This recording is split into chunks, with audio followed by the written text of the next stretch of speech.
Hello, എൻ്റെ പേര് Biju Francis.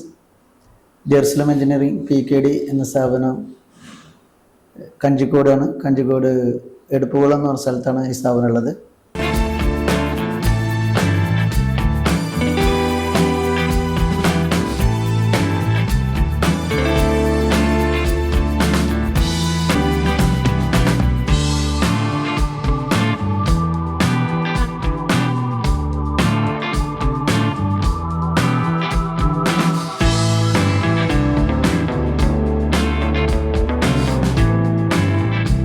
Kanjikode മേഖലയിൽ ഞാൻ ഫോക്കസ് ചെയ്യാൻ കാരണം എനിക്ക് തൃശ്ശൂർ, വേലൂർ, തയ്യൂർ എന്ന് പറഞ്ഞ സ്ഥലത്ത് അവിടെ നിന്നാണ് എൻ്റെ തുടക്കം.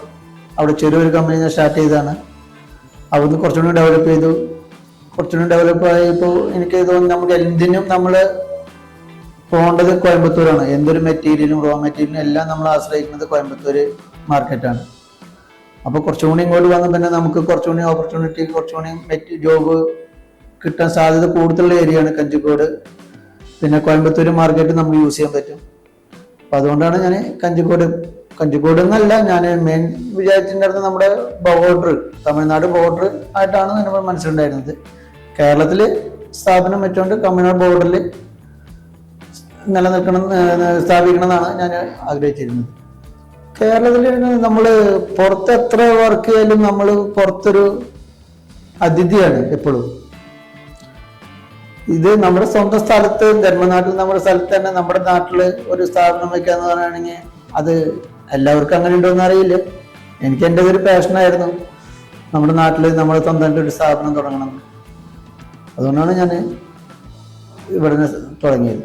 നമുക്ക് ജെറുസലം എഞ്ചിനീയറിംഗ് എന്ന് പറഞ്ഞു കഴിഞ്ഞാൽ PKD എന്ന് പറഞ്ഞ സ്ഥാപനത്തിൽ ഒരു ഫിക്സഡ് ആയിട്ടുള്ള ഒരു ഐറ്റം ഇല്ല. നമുക്ക് മാനുഫാക്ചറിങ് നമ്മൾ കസ്റ്റമർ റിക്വയർമെന്റ് അനുസരിച്ച് നമ്മൾ മാനുഫാക്ചറിങ് ചെയ്ത് കൊടുക്കും. ഹെവി മെഷീനറി പാർട്സുകൾ, മാനുഫാക്ചറിങ്ങും ആൻഡ് സർവീസും. ഇപ്പോൾ ഓരോ മെഷീൻ്റെ വലിയ മെഷീൻ ഇപ്പം നമുക്ക് മെയിനായിട്ട് ഇപ്പോൾ ചെയ്തിരിക്കുന്നത് നമുക്ക് എയർ സ്റ്റോൺ ക്രഷർ ഉണ്ടാക്കുന്ന ഒരു മാനുഫാക്ചറിങ് കമ്പനിയാണ്. അവർക്ക് വേണ്ട കുറേ പാർട്സുകളൊക്കെയാണ് നമ്മളിപ്പോൾ മാനുഫാക്ചറിങ് ചെയ്ത് നമ്മൾ കൊടുക്കുന്നുണ്ട്. പിന്നെ അവരുടെ തന്നെ സർവീസ് ജോബുകളുണ്ട്, അതും നമ്മൾ ചെയ്യുന്നുണ്ട്. അതുപോലെ പുറത്തുനിന്നും പല മെഷീനറിയുടെ പാർട്സുകൾ കിട്ടാണ്ട് ചിലപ്പോൾ പഴയ മെഷീനായിരിക്കും, അതിൻ്റെ പാർട്സ് ഇപ്പോൾ മാർക്കറ്റിൽ അവൈലബിൾ ആവില്ല. അപ്പോൾ അവർ ഒരു സാമ്പിളോ അല്ലെങ്കിൽ പഴയ പല ഡ്രോയിങ് അവരിലുണ്ടെങ്കിൽ ആ ഡ്രോയിങ് കൊണ്ടുവരികയാണെന്നുണ്ടെങ്കിൽ നമ്മൾ മെറ്റീരിയൽ എടുത്ത് അതേ സെയിം പാർട്സ് ഉണ്ടാക്കി നമുക്ക് അവർക്ക് സപ്ലൈ ചെയ്യും. നമ്മൾ അത് കസ്റ്റമേഴ്സ് തരുമ്പോഴേ അവർ ഡ്രോയിങ് ഉണ്ടാവും. ഡ്രോയിങ്ങിൽ അവരല്ല ഫുൾ ഡിസ്ക്രിപ്ഷൻ എഴുതിയിട്ടുണ്ടായിരിക്കും, ഇന്ന മെറ്റീരിയൽ വേണം. പിന്നെ അവർ ഫസ്റ്റ് നമ്മൾ ഡ്രോയിങ് അവർ അയച്ചു കഴിഞ്ഞാൽ അതിൻ്റെ ഒരു കൊട്ടേഷൻ നമ്മൾ കൊടുക്കണം. കൊട്ടേഷൻ കൊടുത്ത് ആ റേറ്റ് അവർ ഓക്കെ ആണ് അപ്രൂവൽ ആക്കി കഴിഞ്ഞാൽ ആ റേറ്റ് ഇട്ടിട്ട് അവർ നമുക്ക് പി ഒ തരും. ആ പി ഒ തന്ന അതിൽ ഡേറ്റ് ഉണ്ടായിരിക്കും. നമ്മൾ എത്ര ഡേറ്റിൻ്റെ ഉള്ളിൽ നമ്മൾ കൊടുക്കണം എന്നുള്ളത് ഒരു ഡേറ്റ് ഇട്ടുണ്ടായിരിക്കും. ആ ഡേറ്റിൻ്റെ ഉള്ളിൽ നമ്മൾ കറക്റ്റ് മാനുഫാക്ചർ ചെയ്ത് നമുക്ക് അവർ സപ്ലൈ ചെയ്യണം. ഇവിടെ ഇപ്പോൾ സ്റ്റാർട്ടിങ് ആണ്. ഇപ്പോൾ ഒരു 4 മാസമായിട്ടുള്ള നമ്മൾ സ്റ്റാർട്ട് ചെയ്തിട്ട് ഒരു 1 ഷിഫ്റ്റ് ആയിട്ട് നമ്മൾ മെല്ലെ സ്റ്റാർട്ട് ചെയ്തിട്ടുള്ളത്. ഇവിടെ ഒരു 10-12 പേരോളായിട്ടുണ്ട് ഇവിടെ. ഇപ്പോൾ ഇനി നമുക്ക് വർക്ക് കൂടുന്നതനുസരിച്ച് നമുക്ക് 24 hour റണ്ണിങ് ചെയ്യണം എന്നാണ് നമ്മുടെ പ്ലാൻ. അപ്പം അതിന് വർക്ക് ലോഡ് വേണം. വർക്ക് ലോഡ് അനുസരിച്ചാണ് നമ്മൾ ഇനി സ്റ്റാഫിനെ കൂട്ടി നമ്മളത് 24 hour റൺ ചെയ്യിക്കാനാണ് നമ്മുടെ പ്ലാൻ. ഗവൺമെന്റ് സപ്പോർട്ട് ഉണ്ട്, പക്ഷെ കുറച്ച് ഡിലേകളുണ്ട്. സപ്പോർട്ടും കാര്യങ്ങളെല്ലാം ഉണ്ട്, പക്ഷെ എല്ലാത്തിനും ഡിലേ ആണ്. ഇപ്പം സബ്സിഡിയുടെ കാര്യമായാലും ടൈം കഴിഞ്ഞിട്ടും സബ്സിഡി ഒന്നും കിട്ടണില്ല നമുക്ക്. സബ്സിഡി ടൈം 3 വർഷമൊക്കെയാണ് അവർ ടൈം പറയണല്ലോ, 3 വർഷം കഴിഞ്ഞിട്ടൊന്നും സബ്സിഡി ഒന്നും കിട്ടുന്നില്ല. അപ്പം അങ്ങനെയുള്ള കുറേ ഇഷ്യൂസ് ഉണ്ട്. ഗവൺമെന്റ് ഭാഗത്ത് നിന്ന് കുറേ പ്രോബ്ലംസ് ഉണ്ട്. പിന്നെ എല്ലാം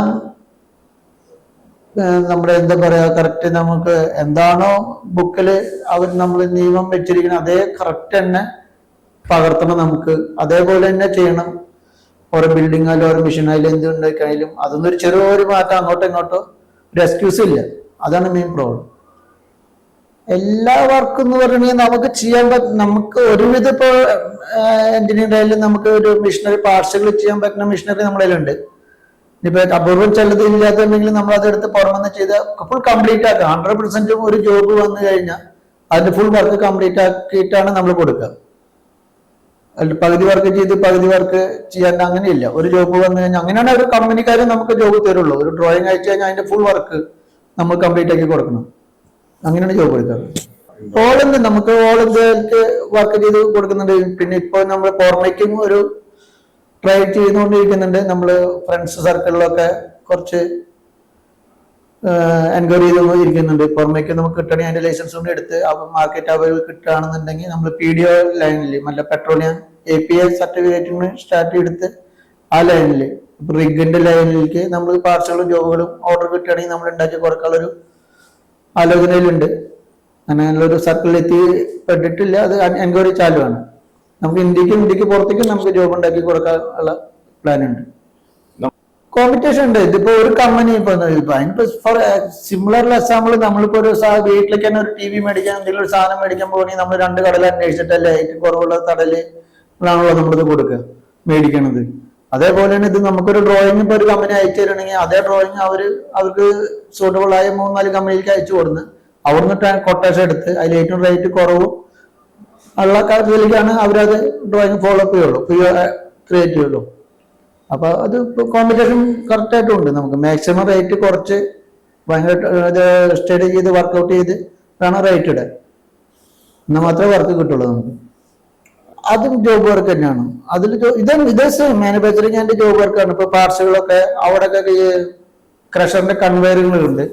കൺവെയർ ഡ്രമ്മുകൾക്ക് വേണ്ട ഷാഫ്റ്റുകൾ കുറെ വരും. അത് നമ്മൾ കോയമ്പത്തൂരിൽ നിന്ന് വിത്ത് സർട്ടിഫിക്കറ്റഡ് ആയിട്ടുള്ള മെറ്റീരിയൽ എടുത്ത് നമ്മൾ മെഷീൻ ചെയ്ത് ആ കമ്പനിക്ക് സപ്ലൈ ചെയ്തു. മൾട്ടിടെക് എന്ന് പറഞ്ഞ കമ്പനി ഉണ്ടായിരുന്നു, അവർക്ക് സപ്ലൈ ചെയ്തിരുന്നു.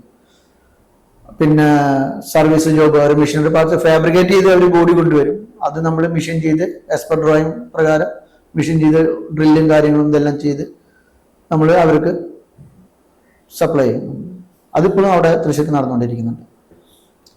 പുതിയതായിട്ട് ബിസിനസ് രംഗത്ത് പറഞ്ഞ അവർക്ക് പറയാൻ തരുന്നെങ്കിൽ, ഞാൻ ഇപ്പോഴത്തെ സിറ്റുവേഷനിൽ പറയുകയാണെങ്കിൽ ഈ ലൈനിൽ നമ്മുടെ ഇപ്പോഴത്തെ ഈ ലൈനിൽ വരികയാണെങ്കിൽ സ്വന്തമായിട്ട് വർക്ക് ചെയ്യാൻ, വർക്ക് അറിയണം എന്നുള്ളതാണ്. ഉണ്ടെങ്കിൽ മാത്രമേ അത് സ്റ്റാർട്ട് ചെയ്യാൻ പാടുള്ളൂ. കാരണം വർക്കേഴ്സിന്റെ ഭയങ്കര ഷോർട്ടാണ്. ഒരാൾ നിന്നു അവർക്ക് ഇത് അറിയണില്ലെങ്കിൽ നമ്മൾ അത് നിന്ന് ഇങ്ങനെയാന്ന് ചെയ്ത് പറഞ്ഞു കൊടുക്കാൻ നമുക്ക് അറിയോ എന്നുണ്ടെങ്കിൽ മാത്രമേ ഈ ഫീൽഡിലേക്ക് വരാൻ പാടുള്ളൂ എന്നാണ് എനിക്ക് പറയാനുള്ള ഒരു മെസ്സേജ്. ഫാമിലിയില് അപ്പച്ചൻ മരിച്ചു പോയിട്ട് ഒരു 16 വർഷമായി. അമ്മയുണ്ട്, വൈഫ്, 2 മക്കള്. മൂത്ത മകള് +2 പഠിക്കുന്നു, താഴെ മോനാണ്, മോൻ 10th പഠിക്കുന്നു. സോഷ്യൽ സമയത്ത് നമ്മളിപ്പോ നമ്മുടെ നാട്ടുപ്രദേശത്ത് നമ്മുടെ ഫാമിലി ഇത്, പിന്നെ നാട്ടിലെ ആൾക്കാർ, പിന്നെ ഓരോരോ യൂണിയൻ ക്ലബ്ബ് പോലെ കാര്യങ്ങളിലൊക്കെ ഉണ്ട്. ടൈം ഉള്ളതിൽ അവരായിട്ട് കമ്മ്യൂണിക്കേറ്റ് ചെയ്യും. എന്തെങ്കിലും പിന്നെ നമ്മുടെ എന്തെങ്കിലും പ്രോഗ്രാമോ എന്തെങ്കിലുമൊക്കെ നമ്മളിന്നിപ്പോ ഒരു വീടിന്റെ അടുത്തൊക്കെ ആണെങ്കിൽ ഒരു കൂട്ടായ്മകളൊക്കെ ഉണ്ടാവും. ആ കൂട്ടായ്മകളിലൊക്കെ ഗ്യാപ്പുള്ള സമയത്ത് നമ്മൾ ആക്റ്റീവാണ്. എൻ്റെ ഒരു വിഷയം എന്ന് പറഞ്ഞാൽ നമ്മൾ സ്വന്തമായിട്ട് ഒരു പ്രൊഡക്റ്റ്, നമ്മുടെ ജെറുസലം എഞ്ചിനീയറിംഗ് PKD എന്ന നെയിമിൽ സ്വന്തമായിട്ട് ഒരു പ്രൊഡക്റ്റ് നമുക്ക് മാർക്കറ്റിൽ എത്തിക്കണം. അപ്പൊ അതിനുള്ള പ്രൊഡക്റ്റ് അതിപ്പം തുടക്കമാണ്. നമുക്ക് അതിൽ ഒന്ന് സ്റ്റാൻഡിങ് ആയതിനു ശേഷം ആ പ്രൊഡക്റ്റിനെ കുറിച്ച് കുറച്ചുകൂടി സെർച്ച് ചെയ്ത് ഏതാണ് ബെസ്റ്റ് ഒരു പ്രൊഡക്റ്റ് കിട്ടി കഴിഞ്ഞാൽ നമ്മുടെ ഇവിടെയുള്ള മിഷനറി വെച്ചിട്ട് ഉണ്ടാക്കാൻ പറ്റിയ പ്രൊഡക്റ്റ് ആയിരിക്കണം. അത് നമ്മുടെ ഇപ്പോഴുള്ള ഹെവി മെഷീനറികളാണ്. അപ്പൊ പ്രൊഡക്റ്റും അതേപോലെ കുറച്ച് ഹെവി ആയിരിക്കും. അപ്പൊ ആ ഇതിലേക്ക് വരുന്ന പ്രൊഡക്റ്റ് എന്താണ് മാർക്കറ്റിൽ ഏറ്റവും ആവശ്യമായിട്ടുള്ള ഒരു പ്രൊഡക്റ്റ് ആവും വേണം, എന്നാലല്ലേ നമ്മൾ ചെയ്തിട്ട് കാര്യമുള്ളൂ. അപ്പൊ അതിനെ കുറിച്ചൊക്കെ സ്റ്റഡി ചെയ്യണം. ഇപ്പൊ ഇല്ല, ഒരു 2 വർഷം വരെ നമുക്ക് ഇതൊന്ന് സ്റ്റേബിൾ ആവും. 2 വർഷത്തോളം പിടിക്കും, നമുക്ക് തുടക്കമല്ലേ ആയിട്ടുള്ളൂ. അതിനുശേഷം അങ്ങനെ സ്വന്തമായിട്ട് ഒരു പ്രൊഡക്റ്റ് മാർക്കറ്റിലേക്ക് ഇറക്കണം എന്നുള്ളതാണ് എൻ്റെ ഒരു പാഷൻ. ഇപ്പൊ ഈ ഒരു ലൊക്കേഷൻ എന്ന് പറഞ്ഞാൽ നമുക്ക് കിംഫ്ര എന്ന് പറയുന്നത് എടുപ്പുകളാണ് പറഞ്ഞത്. ശരിക്കും എടുപ്പുകുളം പുഴപ്പാലം, പാലക്കാട് കഞ്ചിക്കോട്, എലപ്പള്ളി പഞ്ചായത്ത്, ജെറുസലം എഞ്ചിനീയറിംഗ് PKD. കാരണം PKD ഇതിൽ ഏഡ് ചെയ്യാൻ കാരണം നമ്മുടെ ജെറുസലം എഞ്ചിനീയറിംഗ് എന്നാണ് നമ്മുടെ തൃശ്ശൂർ കമ്പനിയുടെ പേര്. അപ്പൊ രണ്ടും അങ്ങോട്ടും മിസ്സാവാണ്ടിരിക്കുമ്പോൾ ഇതിൽ PKD പാലക്കാട് നിന്ന് ഏഡ് ചെയ്തെന്ന് മാത്രം ഈ കമ്പനിയുടെ പേര്. അങ്ങനെയാണ് ജെറുസലം എഞ്ചിനീയറിംഗ് PKD എന്ന് ഈ കമ്പനി സ്ഥാപനത്തിന് പേരിട്ടിരിക്കുന്നത്.